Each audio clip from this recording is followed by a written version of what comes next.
தமிழ் சினிமாவில் கடைசியாக வெளியான பெரிய நடிகரின் படம் என்றால் அது சூர்யாவின் கங்குவா தான். 350 கோடி பட்ஜெட்டில் தயாரான இப்படத்தில் சூர்யா, திஷா பதானி, பாபி தியோல் என பல கலைஞர்கள் நடித்துள்ளார்கள். ஞானவேல் ராஜா தயாரித்த இப்படம் நவம்பர் 14ஆம் தேதி வெளியானது. முதலில் மோசமான விமர்சனங்கள் வர படத்தின் பாக்ஸ் ஆபீஸ் என்னாகுமோ என ரசிகர்கள் வருத்தப்பட்டார்கள்.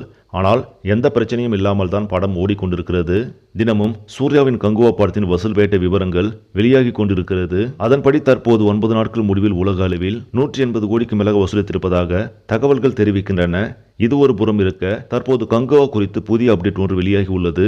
ஆந்திரா மற்றும் தெலுங்கானாவில் விஜயின் கோட் படம் செய்த 13.5 கோடி வசூல் சாதனையை தற்போது சூர்யாவின் கங்குவா படம் முறியடித்திருக்கிறது. அதாவது ஆந்திரா மற்றும் தெலுங்கானாவில் தற்போது வரை 18 கோடிக்கு மேலாக வசூலித்துள்ளதாம். இது கங்குவா படத்திற்கு ஆந்திராவில் கிடைத்திருக்கும் நல்ல வரவேற்பு என்று பார்க்கப்படுகிறது. மோசமான விமர்சனங்களை தாண்டி தற்போது கங்குவா திரைப்படம் வசூல் வேட்டையாடி கொண்டிருப்பதால் கூடிய விரைவில் 200 கோடியை கடந்து சாதனை படைக்கும் என்று எதிர்பார்க்கப்படுகிறது. சரி, நம்பளே இந்த செய்தி உங்களுக்கு பிடிச்சிருந்தா லைக் பண்ணுங்க, ஷேர் பண்ணுங்க, மறக்காம நியூஸ் தமிழ் சேனலை சப்ஸ்கிரைப் பண்ணுங்க. அடுத்த வீடியோவில் சந்திக்கலாம். நன்றி.